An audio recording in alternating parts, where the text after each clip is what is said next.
Welcome to the Weather Insights Tropical Briefing. This is Friday, September 6, 2024. Meteorologist Scott Pitney, along with meteorologist Jeff Lindner. And Jeff, I'm going to start off with the good news.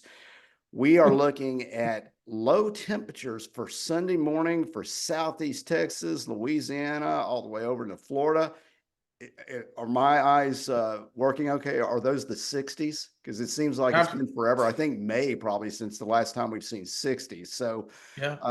something to be excited about. Unfortunately, it'll be short-lived because we are going to see the humidity and moisture come back into the area. We'll get into that in a second. But right now, National Hurricane Center tracking 4 systems. None of them have a high chance of development. In fact, I think they're all under 20%. We've got Invest 99. This is going to be moving off to the north. Could grab a name fairly quickly, and then as it takes on subtropical nature as it continues to move north.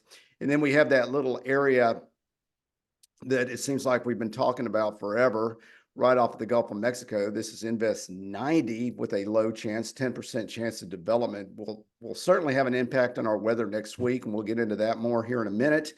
And then we have this disturbance 3 with a 20% chance of development that could interact with the other disturbance in the Gulf next week. And then finally, the Southern Atlantic Basin, we have disturbance 4 with a 10% chance of development. And boy, you know, if you look at the intertropical convergence zone right now in the Southern Basin, Jeff, you wouldn't think that it is September, but there it is, very quiet. All the activity being up in the northern Gulf of Mexico, northwestern Gulf, out in the Caribbean, and of course that we have that lone system in the northern Atlantic. Now, Jeff, I am curious because last time we were talking about this system in the Gulf, we're talking about is that trough move down from the north. Typically, these systems just sort of take off on the right side of those troughs and take off to the northeast and get out of here. But this time, we have a different situation where this trough is actually going to be pushing this low back out into the Gulf, and then that low, after its retreat, will start moving north again, possibly interacting with that low in the Caribbean. Yeah, I mean, we got a mess. Yeah. There's no real simple way of putting it. It's a mess, and I guess if you want to be professional about it, it's complex. But here, this is the infrared image this morning, and if we looked over at the visible, you probably see it a little bit clearer. But you can see the convection here, the thunderstorms tearing off to the northeast. That's the upper level wind flow increasing here as the trough in front comes down from the north, and so it's blowing the thunderstorm activity away from the low level circulation, which you can make out right here in the cloud pattern back to the southwest of all these big thunderstorms. And so, some of the models were showing this going off to the northeast and impacting the Louisiana coast. That's probably more the mid-level circulation or the 5,000 foot circulation up there. The low level circulation back here to the west is going to turn and move south ahead of this cold front coming down over the weekend, and it's kind of going to follow this line of storms here. This is a trough axis down here in the western Gulf of Mexico. It's kind of going to move down along that trough axis. And then you got this juice coming up here. This is our tropical wave we've been watching for, I don't know, 2 weeks. That hasn't done anything either.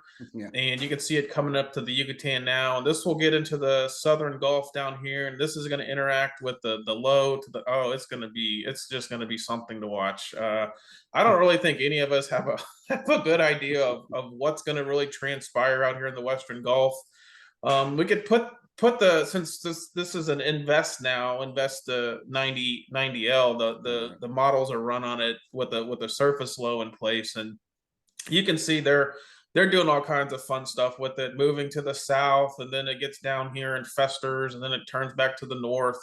I don't even know if whatever comes back north here potentially next week is even the same thing that we're looking at right now. We may have another broad low or something form up down here in the southern Gulf of Mexico.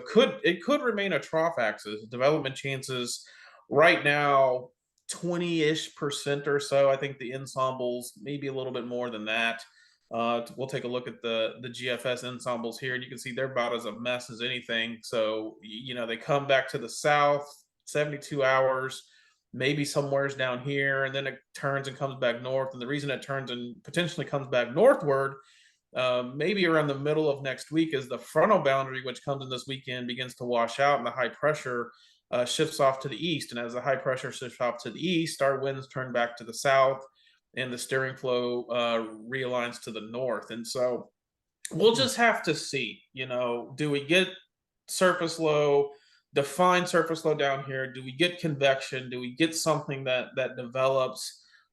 This is a fairly classic, complex, sloppy Western Gulf of Mexico potential system here. We see these quite a bit early in the season, and then also kind of late in the season. The wild card may actually be how much wind shear we have here in the northwestern and western Gulf as we get into uh next week. And so with that front and trough laying across we could have some wind shear. Does that back off and allow things to try to wrap up a little bit more? I think the big story here is potentially the rain. If I could have showed you this graphic last week and it would have verified for this week, and this is actually for next week. Yeah. So this is today through the 13th of September. What is that, next Friday or so? And so Yep. this, almost all of this is going to be next week. We're not going to get really any additional rainfall today or this weekend. Very dry. Probably Monday, stays dry too. And then Monday late, as that coastal front begins to wash out and whatever is happening down here in the Western Gulf, all this moisture starts to kind of push back toward the coast. And are we going to be in a similar situation where this past week, where it's those coastal counties, the beaches that get 5, 6, 7, 8, 10 inches of rain? Certainly possible. I think this has a little bit better chance of getting a little bit further inland, and you can see the rainfall numbers here. We're talking, all up across all of southeast Texas, getting up 3, 4 inches potentially. This is really going to be the middle part of next week. So we're not anticipating really a lot of any rain this weekend or Monday. But starting next Tuesday, Wednesday, Thursday, it could get fairly wet around here. And if something were to try to develop down in here and come up to the north, this would obviously change this potentially. And don't discount what's happening over here to our east. Even this weekend, as that front comes down and lingers here, we're getting some really big totals out here in the Gulf, right along the Yeah. coast. So southeast Louisiana, coastal Mississippi, Alabama, maybe the Florida Panhandle. Potentially some flooding rainfall this weekend from just all of this moisture that's just been laying here for the past 2 weeks. And you just look at this pattern we've been in for the past 2 weeks, and you're like, it's somewhat amazing we haven't been able to spin up something in the northwestern Gulf of Mexico with all the thunderstorms and all the troughiness and lows we've had out there. But it just hadn't been able to get going yet. And this may be another case where it just isn't able to get going. We'll see and pay attention to it. So something certainly to watch over the weekend as we get into next week. While you enjoy your fur coats and boots and fires this weekend for the big cold blast that's coming down. Yeah, the big cold blast. Well, and because of that, because of the nature of this messy system and so much uncertainty in this forecast, we're going to have another Weather Insights update on Sunday, and depending on what's going on, we could have several of them next week. But we'll keep an eye on it, and of course, you can keep an eye on it as well by subscribing to the Weather Insights YouTube channel. Be sure to subscribe and share with your friends and family so they can keep updated on the latest in the tropics as well. And join us for the next Weather Insights podcast. Jeff, thank you very much. Have a great one.